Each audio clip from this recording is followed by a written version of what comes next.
오늘 우리가 읽은 말씀은 이사야서 6장에 있는 말씀의 앞부분을 함께 읽었습니다. 이사야서 6장의 내용은 하나님께서 이사야를 어떻게 불러서 그를 선지자로 세우시는지 그에 대한 기록을 우리에게 알려주고 있습니다. 우리는 이것을 두고 다른 말로 소명이라고 부르고 있습니다. 이 소명이라고 하는 말의 끝, 부를 숫자, 명령한다 할 때 명자를 씁니다. 그래서 불러서 명령한다라고 하는 뜻을 가지고 있습니다. 어떤 사람에게 명령할 수 있다라는 것은 내가 동등한 위치에 있거나 나보다 높은 사람에게 명령할 수 있기는 참 어렵죠. 우리가 소명이라고 하는 말을 할 때는 그저 나보다 높은 지위에 있는 사람이 나를 불러서 무엇인가를 하라 명령하는 그런 정도를 말하는 게 아니라 참되신 하나님께서 우리를 불러서 무엇인가를 하라고 명령한다는 것을 말합니다. 그걸 두고 우리가 소명이라고 부르는 것입니다. 오늘 우리가 선지자 이사야를 부르시면서 하나님께서 그로 하여금 그 어두운 시대에 그를 보내서 하나님의 뜻과 마음을 전하게 하시는 그 내용들, 그것을 어떠한 계기를 통해서 하나님이 그렇게 하셨는가 하는 본문을 우리가 함께 생각하게 된 것입니다. 그걸 통해서 오늘 우리에게 하나님께 주신 소명이 무엇인가를 다시 한번 생각하면서 또 결단하는 귀한 시간이 되기를 바랍니다. 저는 이 본문의 말씀을 생각하면서 몇 가지 조그만 주제들을 가지고 여러분들과 함께 이 본문을 살펴가기를 원하는데, 첫 번째는 뭐냐면 상황보다도 자기 자신을 보는 것이 중요하다라고 하는 이야기입니다. 두 번째는 자기 자신을 발견하는 것은 하나님을 배울 때 발견하게 된다라고 하는 것이고, 이것이야말로 하나님의 큰 은혜다라고 하는 사실입니다. 그리고 세 번째 우리가 살피게 될 것은 이사야가 이런 하나님의 소명을 받아서 그가 선지자로서 그의 삶을 살게 되었다라고 하는 내용입니다. 이런 내용들을 생각하면서 오늘 저와 여러분에게 주시는 하나님의 말씀이 무엇인가를 생각해 보려고 합니다. 첫 번째, 우리가 상황보다도 자기 자신을 보는 것이 중요하다라는 그런 생각을 하게 되는데요. 오늘 우리가 읽은 본문의 말씀의 초도에 보면 이사야가 언제 하나님께로부터 부름을 받는가라고 말할 때 본문 1절에서 말씀하기를 이렇게 말하죠. 우시야 왕이 죽던 해, 그때 그가 하나님께로부터 소명을 받게 됩니다. 우시야 왕은 아사랴라고 하는 이름으로도 불려집니다. 같은 왕을 표현하는 서로 다른 이름이고요. 우시야 왕이 52년 동안을 유다를 다스리게 되는데, 그가 다스렸던 때는 비교적 유다의 국력이 강성했던 시기로 평가됩니다. 그 이유는 그가 산당을 제거하지는 않았다 하더라도 그가 하나님 보시기에 정직하게 행하려고 했던 그의 노력이 있었기 때문입니다. 열왕기하 14장 21절부터 15장 7절 말씀에 보면 이 우시야 왕에 대한 기록을 간략하게 정리해주고 있다라는 것입니다.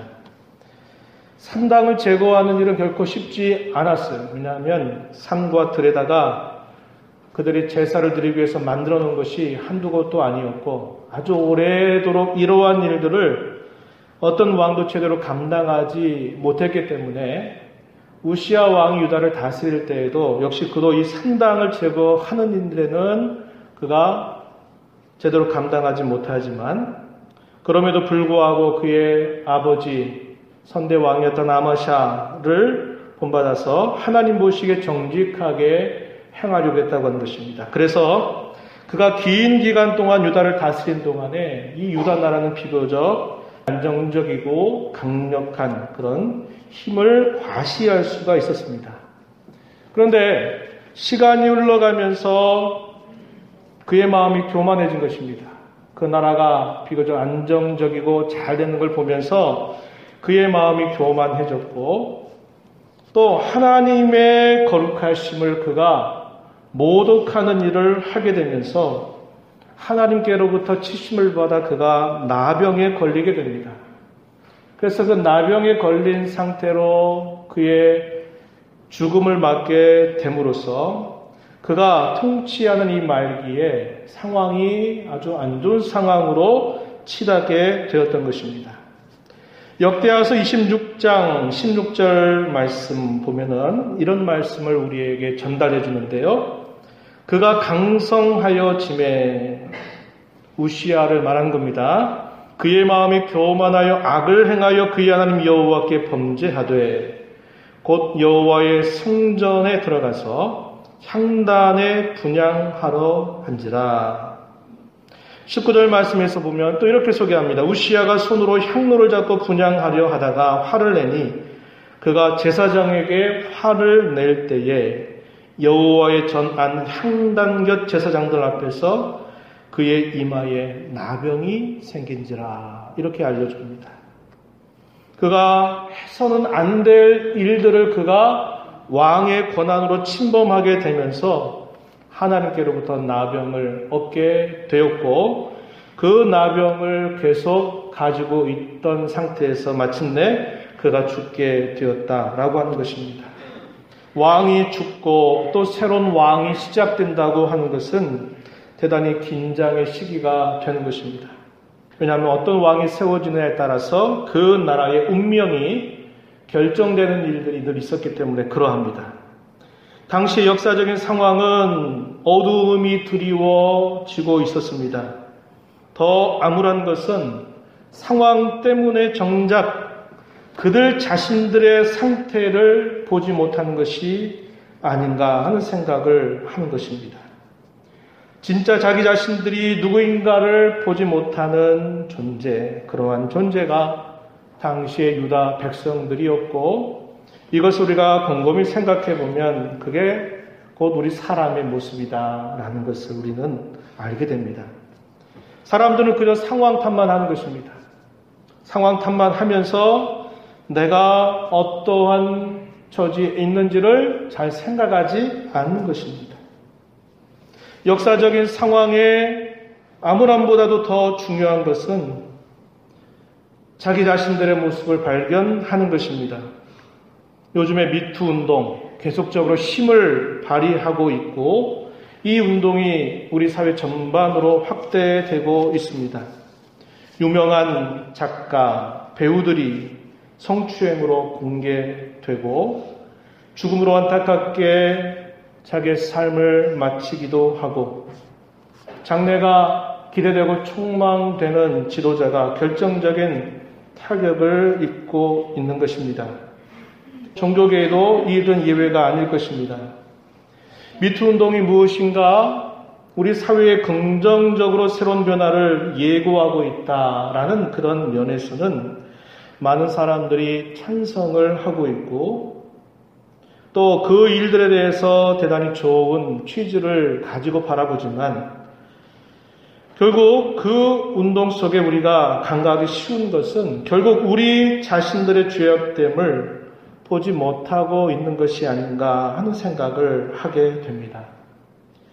현장에서 간음한 한 여인을 향해서 많은 사람들이 율법의 가르침을 따라서 돌을 들어서 그 여인을 치려고 하는 무리들이 있었을 때 예수님께서 하신 말씀이 있었죠. 너희 중에 죄가 없는 자가 쳐라 하는 그 말씀을 듣고서는 사람들이 양심의 가책을 받아서 그 자리를 다 떠나가는 일이 있습니다. 요한복음 7장의 이 이야기가 기록되고 있어요. 또 하나의 이야기를 떠올려 볼 수 있는데 실로암의 망대가 무너져서 여러 사람들이 죽게 된 것을 보고 예수님께 묻습니다. 이 사람들이 죽은 것은 누구의 죄 때문이냐고 묻자 예수님께서 뭐라고 답변하셨나요? 누구든지 회개하지 않으면 너희도 이와 같이 망하리라 하는 말씀을 예수님께서 하셨습니다. 이에 대한 기록은 누가복음 13장에 보게 되면 이 내용이 기록되고 있다라는 겁니다. 우리는 이렇게 드러난 죄에 대해서 마치 우리가 심판자처럼 아주 나쁜 사람이다, 악하다라고 이렇게 말하는 것을 주저하지 않으면서 우리 마음속에 죄의 부패함과 또 우리가 가지고 있는 그 죄악됨에 대해서는 대단히 너그럽게 생각하고 나는 저 사람과 다르다라고 하는 생각을 우리 너무나 쉽게 한다라고 하는 것입니다. 제가 이런 말씀을 드리는 것은 미투 운동에 대해서 반대하는 뜻을 말씀드리는 게 아니라 이런 운동들이 우리의 사회적인 문제에 대해서 좀 더 관심을 갖고 어떤 장치와 제도를 마련하는 것은 대단히 귀한 일이고 중요한 일이 될 것입니다. 그래서 그러한 죄악들이 더 퍼지지 않도록 방지하는 일에 있어서 굉장히 의미가 있다고 생각합니다. 하지만 그것뿐만 아니라 우리는 그런 일들을 통해서 특별히 우리 하나님의 사람들은 우리 자신의 모습을 돌아보아야 되겠다 하는 겁니다. 하나님의 긍휼을 구해야 되겠고 죄를 멀리 하려고 하는 그런 결단을 다짐해야 한다라고 하는 것입니다. 드러나면 죄가 되고 마음에 품고 있으면 죄가 아닌 것처럼 생각하는 이 세상의 사람들과 우리는 전혀 다른 생각을 가지고 살아야 된다라고 하는 뜻에서 그런 것입니다. 그 두 번째는 자기 자신을 발견하는 것은 하나님을 배울 때에야 깨닫게 되는 것이다 라고 하는 이야기입니다. 우리 사람을 디자인하시고 우리 사람을 만드신 분이 하나님이십니다. 우리 자신에 대해서 가장 바르고 또 가장 좋은 사용법은 하나님의 손에 달려 있습니다. 그렇기 때문에 우리 사람은 하나님께 나아가지 않는 이상 내가 누구인가를 발견할 수 없는 존재인 것입니다. 그래서 정조개혁자 칼빈은 그런 말을 했어요. 하나님을 알지 못하면 우리 자신을 알지 못하게 되고 우리 자신을 알게 되면 하나님이 누구이신지를 더 알게 된다 이렇게 말을 했습니다. 오늘 우리의 본문으로 한번 돌아와서 한번 생각해 보시죠. 본문은 이사야 선지자가 소명을 받는 자리에서 무슨 일이 있었는가를 우리에게 간략하게 소개해 주고 있습니다. 우리가 살핀 바와 같이 눈에 보이는 왕, 세상의 군주였던 이 우시야는 세상을 떠나게 되었지만 이사야는 눈에 보이지 않는 왕이시면서 하늘과 땅의 진정한 군주이신 하나님께서 충만한 영광 가운데 계신 광경을 보고 있습니다. 본문 1절에 우시야 왕이 죽던 해에 내가 보았다. 무엇을 보았다고 말합니까? 높이 들린 보좌에 앉으신 주님을 그가 봅니다. 그분의 옷자락이 성전을 가득 채우고 스랍들, 하나님을 모셔 있는 스랍들이 곁에서 시중을 드는 광경을 지켜봅니다. 그들은 6날개가 있는데 둘로는 그들의 얼굴을 가리고 둘로는 자신들의 발을 가리고 있고 둘로는 날고 있습니다. 여기서 그가 보는 이 성전은 단순히 땅에 있었던 솔로몬 성전을 말하는 게 아닙니다. 그는 환상 가운데서 하늘의 성전, 참 성전을 그는 바라보고 있다라는 것입니다.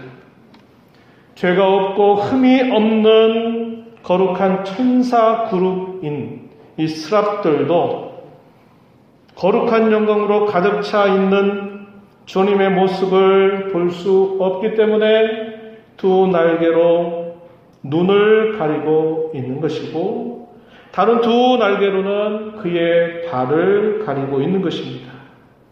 그러므로서 그는 자신의 부끄러움과 수치를 가리고 있는 것이죠. 이루 말할 수 없는 찬란한 광경을 보고 있습니다.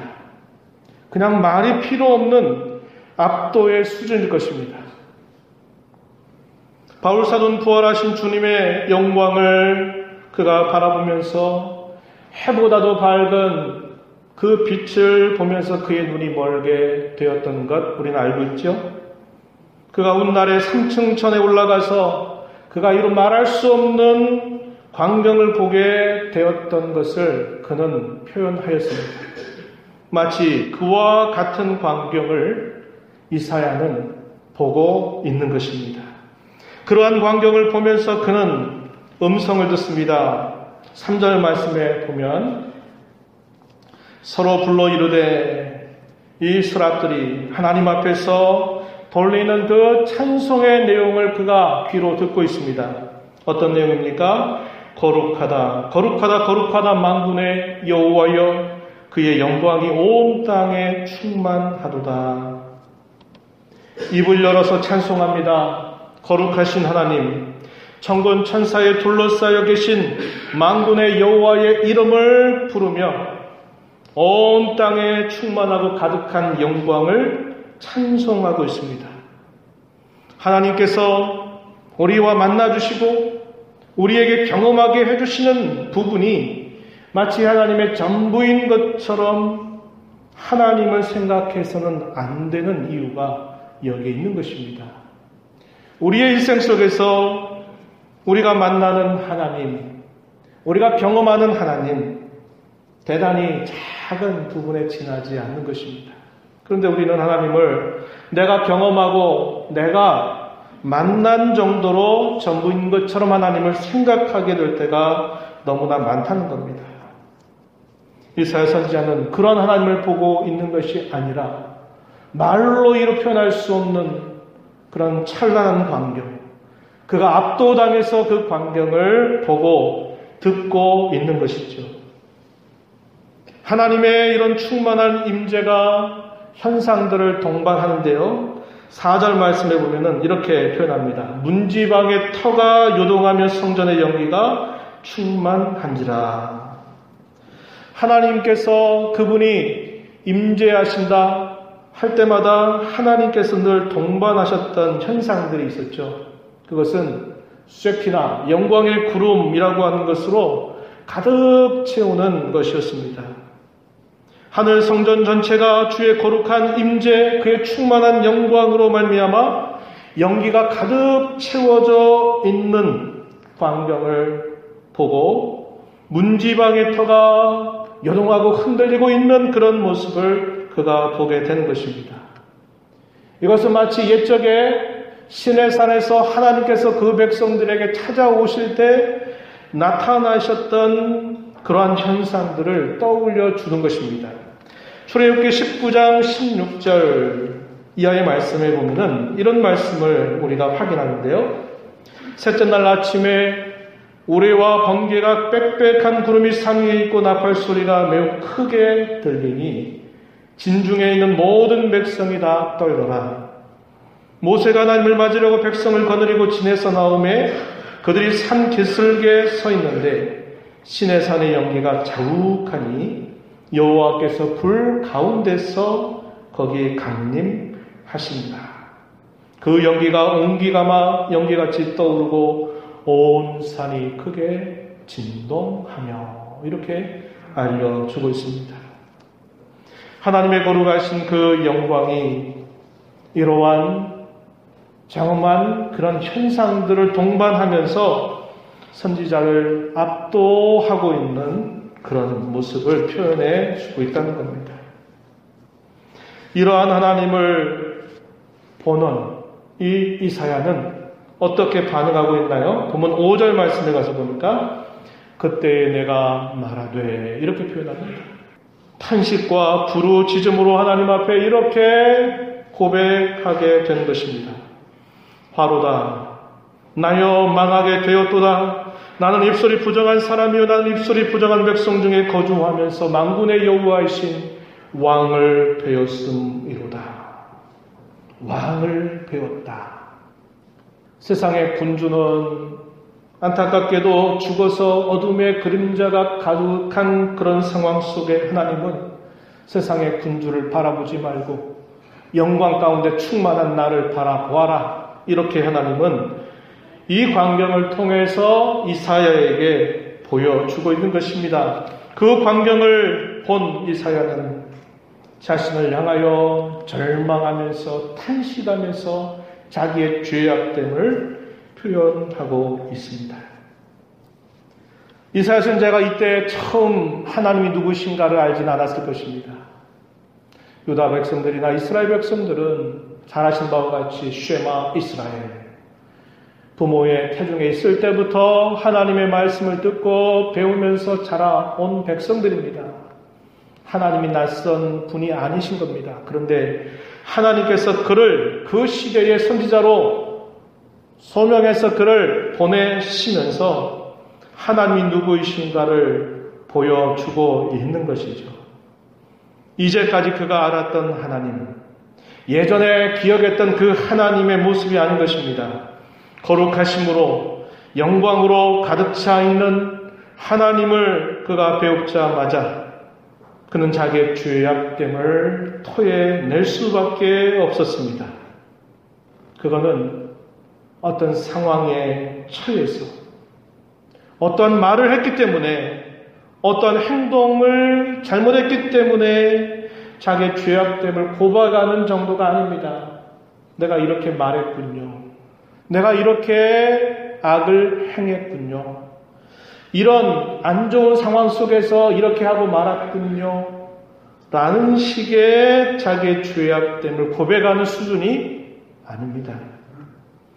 자기의 전 존재가 하나님 앞에서 망할 자임을 그는 고백하고 있는 것입니다. 자신을 향한 절망, 자신을 향한 탄식으로 하나님 앞에 나는 부정한 사람입니다. 나는 입술이 부정한 백성 중에 거하면서 만군의 여호와이신 왕을 배웠습니다. 어찌합니까? 어찌합니까? 이렇게 탄식하는 그의 고백의 내용인 것입니다. 이것이야말로 하나님의 은혜를 깊이 깨닫는 시작점이 되는 것입니다.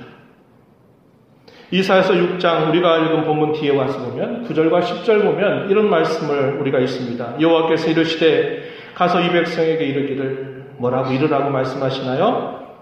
너희가 듣기는 들어도 깨닫지 못할 것이요 보기는 보아도 알지 못하리라 하여 이 백성의 마음을 둔하게 하며 그들의 귀가 막히고 그들의 눈이 감기게 하라 염려하건대 그들이 눈으로 보고 귀로 듣고 마음으로 깨닫고 다시 돌아와 고침을 받을까 하노라 하시기로 이렇게 표현합니다. 하나님께서 선지자 이사야를 보내시는데 당시에 이 유다 백성들이 어떠한 상태입니까? 영적인 무지몽매한 상태임을 말씀하면서 내가 너를 보내는 것은 그들로 하여금 눈뜨게 하려고 하는 게 아니라 그들을 어둠 가운데 두려고 한다라고 이렇게 말씀하시는 겁니다. 하나님의 마음이 이게 아닐 텐데 왜 이렇게 표현하실까요? 당시의 유다 백성들의 참혹한 죄악상이 단순하게 이렇게 해서 해결될 문제가 아니었기 때문에 하나님이 정하신 때까지는 하나님께서 그들을 어두운 가운데 두시기로 하시고서는 이사야를 그렇게 하도록 그를 내보내고 계시는 말씀이죠. 그러나 이사야는 어떻습니까? 깨닫는 것입니다. 어떻게 깨닫나요? 하나님의 영광을 그가 보게 됨으로 깨닫는 겁니다. 당시의 모든 백성들은 눈과 귀와 마음이 멀어버렸습니다. 깨닫지 못합니다. 보는 눈, 듣는 귀, 열린 마음이 그들에게 없는 것입니다. 그들의 죄악이 자신들을 이렇게 영적인 무주의 목매로 몰아넣었고 선지자를 통해서 아무리 들려주어도 그들의 마음은 조금도 움직이지 않고 돌아서지 않는 그런 태도를 취하고 있었지만 하나님은 이사야를 눈을 열어서 하나님이 누구인가를 배우게 하심으로 말미암아 하나님이 어떤 분이신가를 경험하게 하고 하나님 앞에서 자기가 누구인가를 진정으로 깨닫게 해주실 것입니다. 항상 그러한 것입니다. 모든 시대에 그러해요. 어떤 사람은 깨닫습니다. 그러나 어떤 사람은 깨닫지 못합니다. 복음이 그러하죠. 복음을 전하면 이 복음을 듣고 깨닫고 돌아오는 사람이 있는가 하면 이 복음을 아무리 들려줘도 깨닫지 못하고 여전히 자신의 길을 걸어가는 사람들이 있는 것입니다. 천국이 그러합니다. 하나님의 나라가 이미 그리스도 안에서 이미 이곳에 임해 있어요라고 말하면서 그 나라를 살아가십시오라고 말해도 그 말씀을 듣고 깨닫는 사람이 있는가 하면 백날 천날 들어도 그 말씀을 전혀 깨닫지 못하고 여전히 세상의 한복판에서 살아가는 사람들이 있다고 하는 것입니다. 우리의 신앙의 이치가 그런 것입니다. 바로 그런 상황 속에 하나님께서는 스랍의 하나를 보내셔가지고 제단에서 숯을 가지고 와서 이사의 입술에 대면서 너의 모든 죄가 사하여졌다라고 말씀하십니다. 7절 말씀해 보세요. 보라, 이것이 내 입에 닿았으니 내 악이 제하여졌고 내 죄가 사하여졌느니라. 이렇게 말씀하고 있는 겁니다.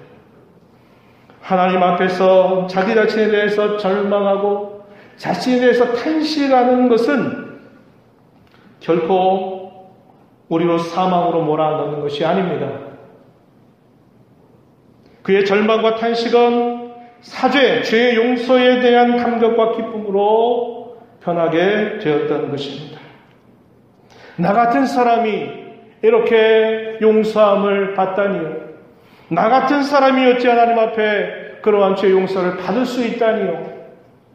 그는 그러한 사실에 대한 감격을 하나님 앞에서 갖게 된 것이죠. 이사야에게 있어서 이러한 신앙의 경험은 그의 인생에 있어서 지울 수 없는 강렬한 소명의 사건이었을 겁니다. 그 사실 잊을 수 있을까요? 잊을 수 없어요. 그가 그렇게 하나님을 만나고 하나님께로부터 그가 죄 용서함을 받았다고 하는 이 사실과 함께 그가 소명을 받아 선지자로 부름받아서 그의 고된 사명을 감당하는 그 기나긴 시간들 동안 그는 사람들의 반응이 어떠하든지 주님 먼저 말씀하셨죠. 야, 네가 가서 말해도 이 백성들 네 말 안 들어. 네 말 다 무시할 거야. 네 말 듣고 하나님 말씀으로 여기고 돌아오는 사람 없을 거야. 그래도 가서 너는 전해. 하나님 이렇게 말씀하시잖아요. 많은 사람들 앞에 하나님 이렇게 말씀하셨어요. 하나님 이렇게 하신다고 하셨어요. 라고 외치는데 많은 사람들이 다 멸시하고 조롱하고 무시하고 하는 일들, 이게 쉬운 일일까요? 굉장히 힘겨운 일이겠죠. 그러나 그런 고된 그런 사역을 그가 감당할 때 하나님을 이토록 그가 경험했던 그 일, 하나님을 만났던 그 일은 그로 하여금 멈추지 않고 끝까지 그의 인생을 다하도록 걸어가게 하기에 충분했던 그런 사건이 되었을 것입니다. 여러분, 이것은 이사야에게 있어서 아주 특별한 경험 사건이긴 했지만은 그러나 하나님을 만난 자의 보편적인 경험이기도 합니다. 잘 아신 바와 같이 어부 출신의 베드로도 그가 밤새도록 수고해서 물고기 한 마리도 얻지 못했을 때 호숫가 주변에 나사렛 예수라고 하는 사람이 계속적으로 천국의 복음을 전하고 있을 때 그가 곁에서 그 말을 하나하나 듣게 되었습니다. 그러자 주님께서 말하고 말씀하세요. 야, 베드로야, 너 깊은 데 가서 한번 그물을 내려보아라. 이렇게 말씀하시자 베드로가 말하죠. 내가 말씀에 의지해서 그렇게 하겠습니다. 이 말은 주님이 하셨던 그 말씀의 내용을 들어보니까 이분의 말씀을 듣고자 하는 마음이 생겼던 것입니다. 그래서 그 말씀에 의지해서 그렇게 하였더니 배로 가득 물고기를 수확하게 되지요. 그런데 그런 기쁨이 그에게는 어떤 태도로 바뀌느냐, 이렇게 말합니다.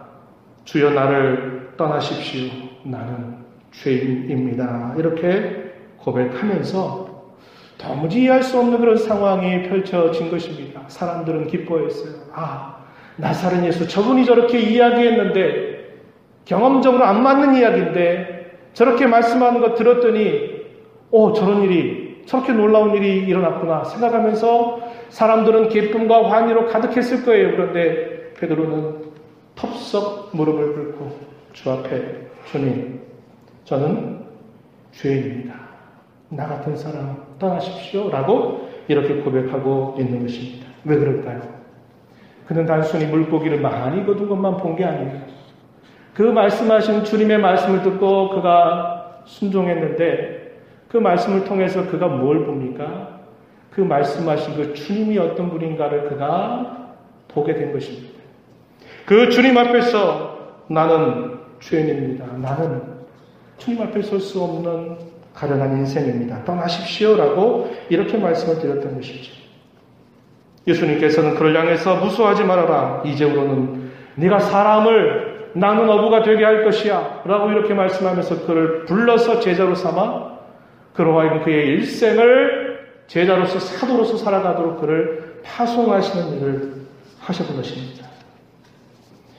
베드로뿐만 그렇습니까? 바울 사도가 그러하고 밤무섬에 유배당하고 있는 사도 요한도 그 하나님의 장엄한 그의 영광을 보면서 그도 그러한 태도를 취한 것입니다. 주님이 누구신가를 배우는 사람은 누구나 다 이 사실을 고백하게 되는 것을 우리는 알아야 한다고 하는 것입니다. 이렇게 주님을 그는 만남으로써 자기 자신이 누군가를 발견하게 되었고 그의 절망과 탄식은 감사와 기쁨으로 그의 심령은 변화되었던 것입니다. 그런 상황 속에 하나님께서 이렇게 말씀하세요. 8절 가서 보면 내가 누구를 보내며 누가 우리를 위하여 갈고 이렇게 물으십니다.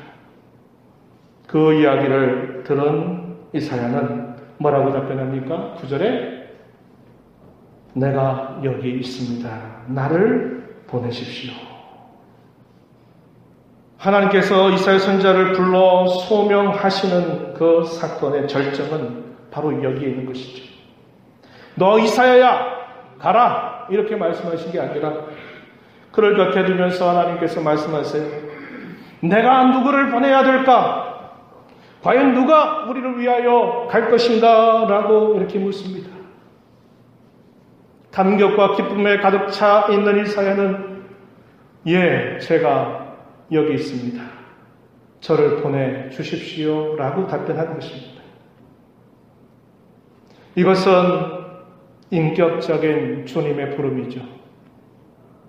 하나님께서 그 상황에 너 가라 이렇게 말씀하셔도 되는데 내가 누구를 보낼 것이고 누가 우리를 위하여 갈 것인가 라고 묻는 것이고 그 은혜와 사랑 감격을 마음에 가득 갖고 있는 이사야는 주님 제가 여기 있으니 저를 보내주십시오 라고 응답하면서 그가 선지자로서의 사명을 감당하게 된 것입니다. 여러분 오늘 이 말씀을 마무리하면서 저는 여러분들에게 두 문장을 소개하고 싶어요. 여러분 한번 따라 해보실까요? 한번 따라 해보시죠. 내 백성아 거기서 나오라. 내 백성아 거기로 가라. 예, 오늘 설교의 메시지를 추가감 이 두 문장입니다. 내 백성아 거기에서 나오라. 이게 무슨 말씀일까요? 죄악된 세상 가운데 네가 누구인지 알지 못하고 그저 남탓만 하고 남의 죄악에 대해서는 혈기를 내면서 자기 자신의 죄악됨과 곤비함을 보지 못하는 그 세상 속에서 너는 거기에서 나와라. 또 이렇게 말씀하십니다. 내 백성아 내가 거기로 너를 보낸다. 거기로 가라. 이렇게 말씀하시는 겁니다. 하나님의 소명은 이 두 가지입니다. 죄악된 세상에서 우리를 끄집어내서 하나님께로 불러내는 것이고 또 하나는 불러낸 저희들을 다시 주님께서 기대를 가지고 내가 이렇게 하기를 원하는데 너 이것 좀 해줄 수 있겠니? 너 이것 좀 해주겠니? 라고 하면서 다시 세상으로 내보내시는 겁니다. 이게 소명이라고 하는 것이에요. 하나님께서 저와 여러분을 그리스도인으로 부르신 것은 한량없는 하나님의 은혜임을 아셔야 합니다. 주님의 기대와 소망을 가지고 우리를 사명회로 내보내시는 것도 참으로 존귀한 일인 줄 알아야 합니다. 그럴 때 우리는 우리를 부르신 이의 뜻이 무엇인가를 한시도 잊어서는 안 되는 것입니다. 그리고 우리에게 경험하게 하신 그 하나님의 영광의 어떠함을 우리는 끊임없이 갈망하는 자세를 가져야 합니다. 우리가 소명을 받아 이 땅에 살 수 있는 우리의 힘의 원천은 다른 데 있는 게 아니에요. 하나님을 만났던 것, 하나님을 경험했던 것, 그분의 영광이 어떠함을 아는 것으로부터 그 힘의 원천이 나오게 되어 있다라고 하는 것입니다. 저와 여러분 이 땅에서 소명을 받들기 위해서 우리가 담당해야 될 직업은 두 가지입니다. 하나는 본업이요, 하나는 부업입니다. 본업이 뭘까요? 본업. 하나님의 영광입니다. 하나님의 영광입니다. 그분의 기대와 마음을 가지고 순종함을 통해서 그분의 뜻을 이루어가는 것, 우리의 인생의 본업이에요. 본업. 부업은 뭘까요? 사업을 하는 것, 공부하는 것, 경제활동을 하는 것, 내게 주어진 자리에서 무엇인가를 하는 것, 이것들은 다 부업이어야 된다는 겁니다. 근데 우리는 이 땅에 살면서 이걸 바꾸어서 살아요. 하나님을 섬기는 것 그냥 액세서리처럼, 부업처럼 여기고, 내가 하는 일들을 위해서 하나님의 이름을 부르면서도 하나님이 나를 소명하셨다고 하는 이 사실들을 망각하고 그저 필요할 때 하나님만 부르는 그런 신앙의 태도를, 우리는 하나님을 섬기는 것처럼 착각하고 살 때가 많다는 겁니다. 우리의 마음을 바꿔야 할 것입니다. 우리가 무엇을 하든지, 하나님이 저와 여러분 어떤 자리에서 부르시든지 우리의 본업은 하나님의 영광이라고 하는 것을 기억하십시오. 그리고 내가 하는 그 일, 나를 부르신 그 자리, 그것이야말로 부업임을 생각하면서 우리에게 주신 소명을 잘 받들어가는 우리 모든 성도가 교회가 되기를 축복합니다. 하나님 아버지 감사드립니다.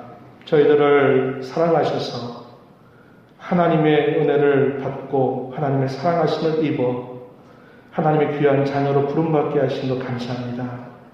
저희들을 불러 세상으로 내보내시면서 나의 기대가 있고 나의 뜻이 이것이다라고 말씀하시면서 거기로 나가라, 주님 이렇게 우리에게 말씀하십니다. 우리가 이 땅에 거룩한 소명을 부여잡고 살면서 하나님을 영화롭게 하는 것, 하나님을 기쁘시게 하는 것 우리의 본업이 되게 하시고 우리가 하는 모든 일들을 부업으로 삼아 하나님을 진실하게 섬겨가는 복된 걸음 되게 하옵소서. 예수님 이름으로 기도하옵나이다. 아멘.